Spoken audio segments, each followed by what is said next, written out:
Good morning, everyone. Today, we are going to start a new course that is the power system analysis. In this, I have designed this complete curriculum into 5 units, out of which the first unit is been given with the power per unit system based on the power system modeling.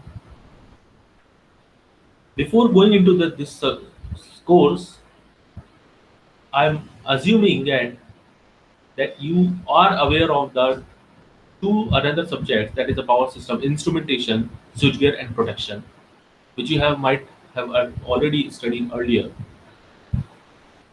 In this, the first part of the first unit is the per unit system, in which we are going to discuss about the percentage and per unit quantities, single line diagrams for balanced three phase systems.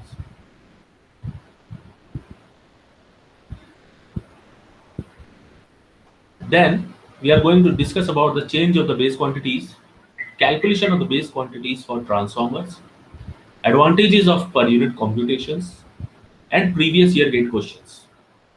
Apart from this, I've also described the reference books for you so that you can go with the books as well. I will prefer to go with the power system analysis by Nagaraj Kothari, which is published by the Tata Macro Hills. There is another book which has been very widely used, that is the power system analysis by Gregner, which has been published by uh, Wiley. Now let's directly move to the course. Now, what is a per unit representation? Before moving into the per unit representation, I would like to discuss about few of the basics of the power systems. So first of all, what is a power system? Power system network is a complete network which we are starting from generation to the transmission, and then to the transmission to the distribution, and transfer the power from generating to load ends. Lot of components are being connected into the power system networks, like the circuit breakers, or we combinedly call them as switchgears or protection devices, transformers, buses, isolators, generators, transmission lines, and lot of others. In this, you can clearly see that this is a single line diagram in which the three generating stations are being connected, G1, G2, and G3, and generating the power at different levels. We are not going to discuss about deeply about the generating levels of the generators, but perhaps we will discuss about how the power has been transmitted. So you can see the power has been transmitted from this generator to this bus. Then after this bus, it has been transferred to the transformer, and through this transformer, it has been stepped up. Then it is stepped up to 220 kV level.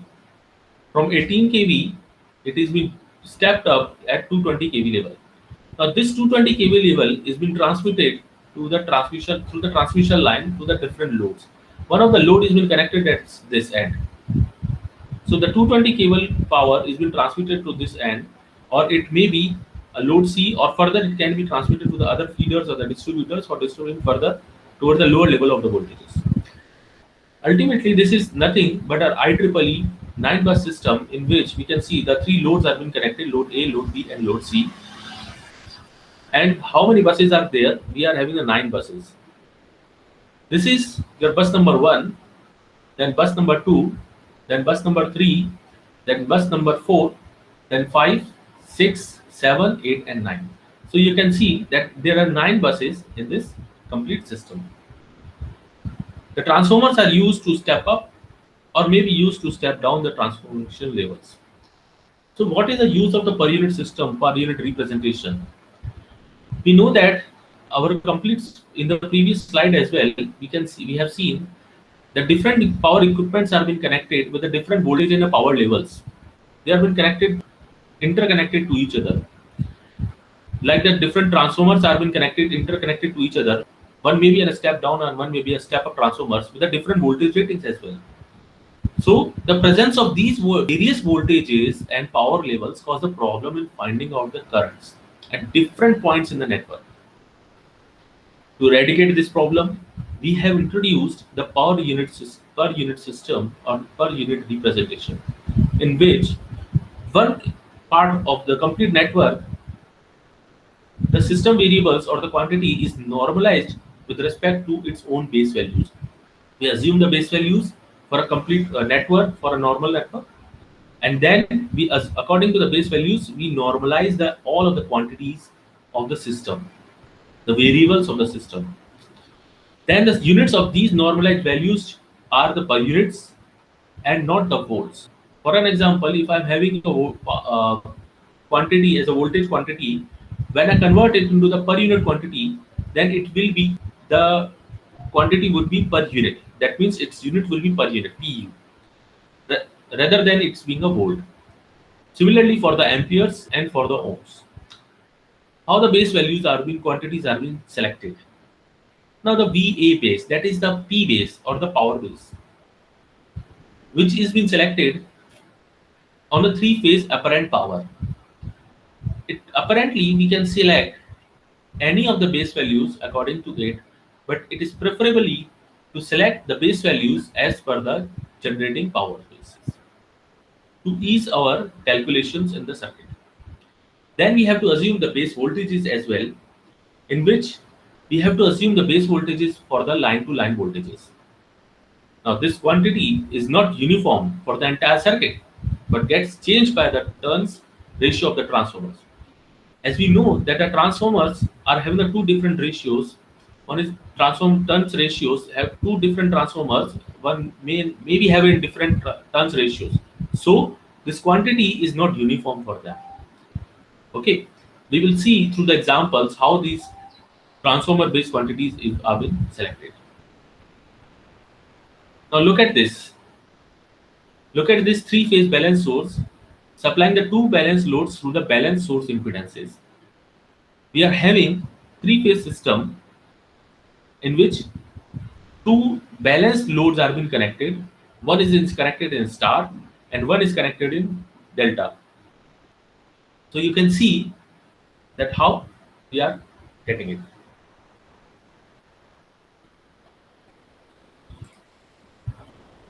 Now, assuming the previous balance system, the base current is being selected with the given formula as a 1.119, that is I base is equal to P base upon root 3 into V base. Now P base and V base are the values which we have assumed, which we have taken as the arbitrary values. It's not always necessary, as I told you, that we have to take the arbitrary values, but it is preferred to to select the values based on the generating power stations. So normally it is being taken, P base is being taken as 1000 MVA and V base is being taken as depending on the voltage levels. Now, based on these two, P base and V base, the current base values are being calculated and the impedance base values are being calculated by the given formula. Now, assume that the impedance Z is defined as Z1, which is a per unit in base impedance. Now we have to calculate. Now we are calculating the base values, so per unit values.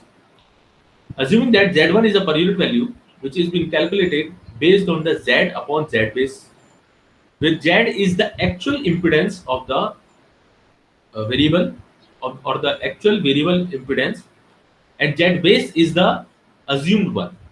So we can calculate the Z1 per unit. Similarly, if we want to calculate the Z2 per unit, then we have to consider the Z upon Z base new.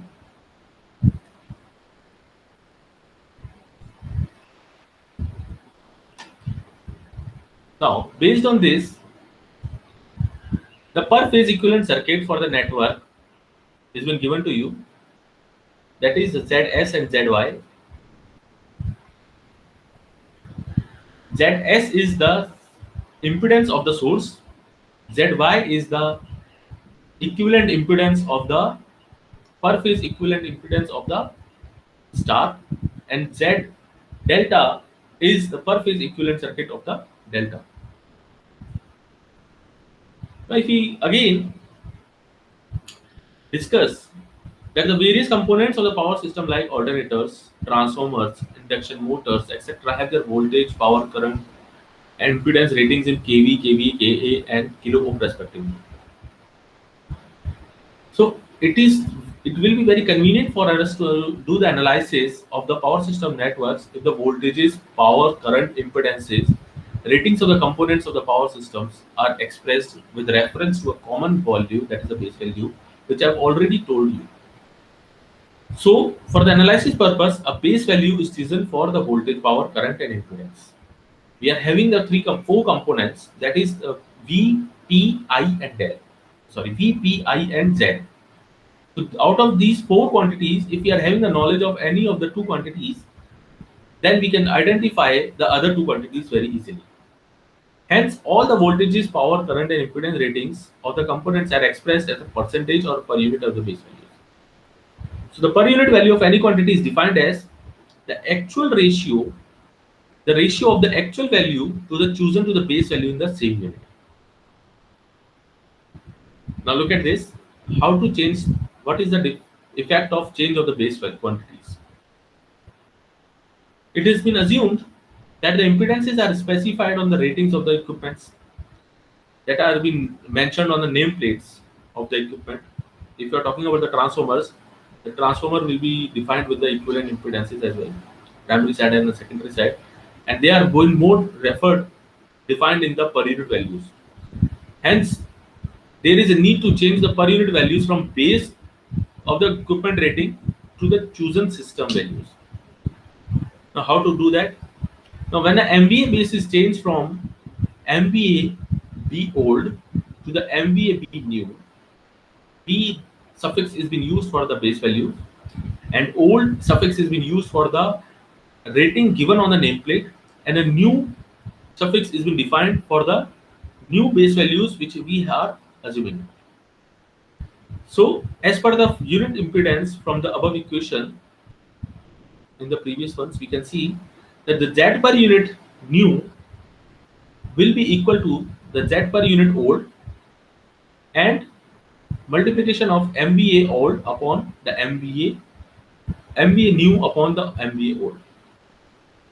Multiplication with the square of the ratio of the voltage of the old and new voltage ratings of the unit or the equipment respectively. Similarly, if you want to find out the reactances, then also we can do the apply the same formula with reference to the reactance as been given on the slide. Now, how the calculations of the base quantities for the transformers are calculated. Now, in this, there is a various sections of the power systems works at different voltage levels. As we can see in this, as we can see in this, there are two different voltage levels at the transformer T2. On the primary side, we are having the around 18 kV, and on the secondary side, we are having around the 220 kV. So these are the two. There is a single power system, but at a different voltage levels. So how to deal with these types of difficulties in the power system? So it is been very eased by the calculation of base quantities for the transformers. Now how to calculate it? Let's see. For a transformer, the primary side of the base kV of the power system should be converted to the secondary side base kV as per the transformation ratio of the transformer.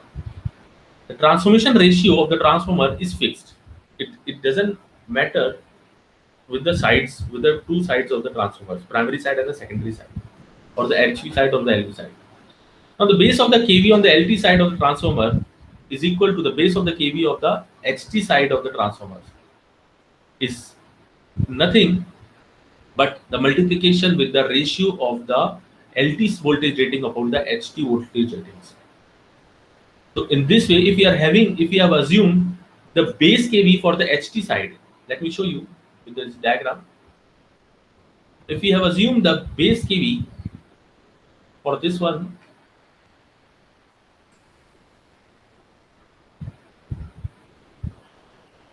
if we have the knowledge, if we have assumed the base kV for 220 kV, then we can find out the base kV for this LT side, that is for the 18 kV or the 16 kV. Now how to do this? To find out the 16 kV per unit base values, what we will do, we will multiply this base value with the transformation ratio of the transformer. Look at this. If you want to find out the base kV on the LT side of the transformer, which is equal to the nothing but the base kV of the HT side into the transformation ratio of the transformer with the LT to HT ratio. Please don't get confused. If you are multiplying with the HT upon LT ratio, that will be a wrong one. We have to multiply only with the LT upon HT rating, depending on the formula. So in this way, we can calculate the base quantities for the transformers.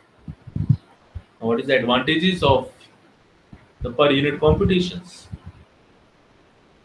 The difference is that the manufacturers find it very easily and to specify the impedance of the device or a machine in per unit of the nameplates.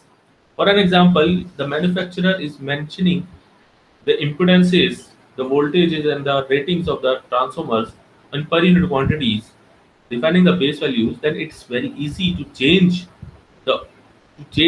them into the new power system variables into the per unit quantities with the different base values. Apart from this, the various components of the power systems and their interconnections are usually represented by the single line diagram, as I've told you, as I've seen the IEEE 9 bus systems as well. Also, in a single line diagram, the components are represented by the standard symbols and their interconnections are shown by single line with the representation of the per unit quantity. So if you look back again to this diagram, to this IEEE 9 bus system, all these quantities, if even with the circuit breakers or the transmission line parameters or the transformer parameters or the relay parameters, whatever, we can define them in terms of the per units. And it's very easy for us to do the calculations, for do the load flow analysis, for the fault current analysis, for fault analysis, for the short circuit analysis, transient analysis, and etc. So in this way, we can deal with the per unit quantities. I hope you have understand the concept very efficiently. Now let's see the previous year gate questions. Today we are going to discuss about this question and we will see the solution, and in the next session we will go with another gate questions.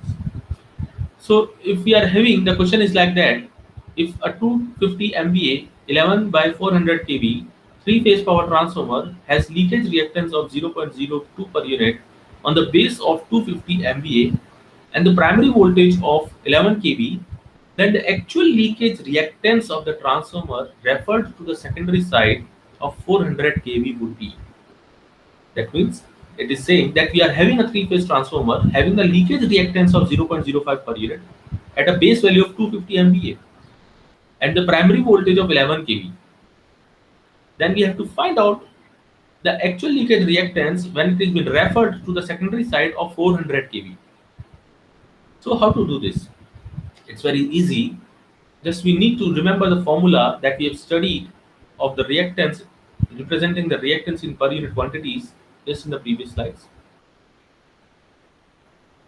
We know that the impedance has been given to you, that is the Z per unit, which is equal to Z is equal to Z per unit into the KVB square upon MVB square. So if you would like to identify the secondary side, I've told you in the per unit quantities, we just need to multiply with the primary unit. Look at this formula. Look at this formula. The base kV on the HT side into the voltage ratings. So that's what we have done exactly. Nothing more than that. The voltage rating, the square of this. We have multiplied with the reactance, leakage reactance of 0.02 into the KVB square nu upon MVB, which is equal to the 32, which is coming to 32. So what is the unit of it? It is per unit. I have not mentioned any unit for it because the unit of the per unit quantity is it's unitless, or we can see it's a PU. I hope this question is very easy and simple to understand the concept of per units. So we can see from this example that we are having a transformer with a voltage ratio of the 11 kV by 400 kV. That is, the primary side is at 11 kV and the secondary side is at 400 kV. And we can see that these are the two voltage levels of the power systems. One side is 11 kV and another side is at 400 kV. And a 250 MVA transformer is also been connected to it. The rating of the 250 MVA. I've told you that by choosing the base values, it is always preferred to change the base values of the transformer's rating. So we have selected the transformer rating is of 250 MVA, which is giving me the reactance of 0.05. Now for the 400 kV, when this has been referred, the impedance would be 32.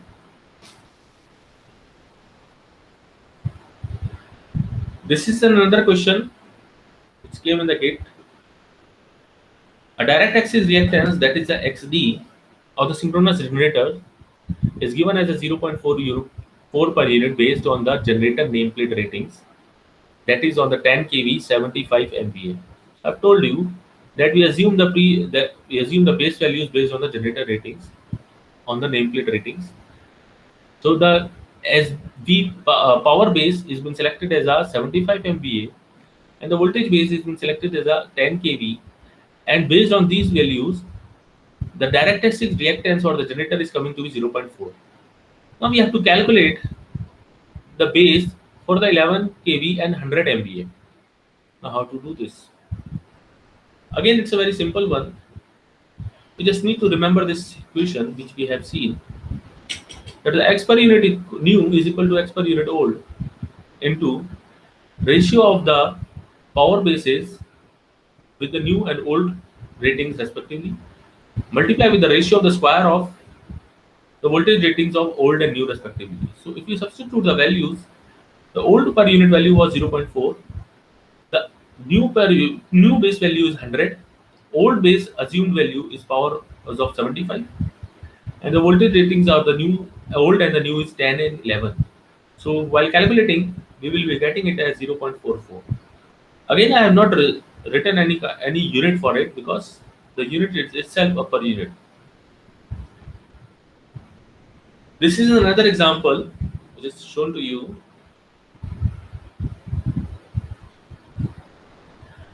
We are having the power system network in which the G1 and G2 are the two networks. G1 and G2 are the two generators with the given ratings. T1 and T2 are the two transformers which are connected at the two ratings. The transformers T1 is 25 by 220 kV and transformer T2 is step down transformer, that is your 220 by 25 kV. Both the ratings are of 90 MVA and leakage reactance is of 12%. Now the transmission line parameters is also given to you, that is working at the transmission line is at 220 kV with the reactance of 150 ohms. Now we have to assume that the base kV of 25 and the base voltage as the base voltage at the generator G1 and 200 MVA as the base value. Now we have to calculate the different ratings. We have to calculate the different reactances of the per unit reactances of the system. So we can see by applying the same formula, you can calculate the reactance for the generator G1, per unit reactance of the transformer T1. X1 is the reactance of the transmission line in per unit, and Xg2 is the reactance per unit reactance of the generator G2. So when I substitute in the previous equations, following up these and the previous ones, we can see that the generator reactance is coming to be 0.8 imaginary J 0.18 per unit. Xt1 is coming to be J 0.27 per unit. X1 is to be coming at J 0.62 per unit, and Xg2 is been coming to be J 0.18 per unit, and Xt2 is coming to J 0.27 per unit. One thing you have to notice that the reactances per unit reactances for the generator G1 and G2 are coming same. The per unit reactances for the transformer T1 and T2 are to be coming same. Why? Why they are coming same? Because we have assumed the same ratings. Yes, obviously, if the ratings of the two transformers and the generators are different, then the per unit reactance will also be quite different. So that's all for the today's lecture. I hope you have understood the concept of the per unit systems, per unit quantities, how to change the base values of the transformers, how to select to transfer the base quantities or the per unit quantities from the secondary side to the primary side to the secondary side. And we have also seen some of the few of the gate questions which came into the previous years for the per unit quantities. Believe me, at least one of the two questions definitely came into the gate examinations based on this topic. And eventually, this topic is also very important from the basic point concept of the power system analysis. Thank you all. Thank you everyone. Thank you so much.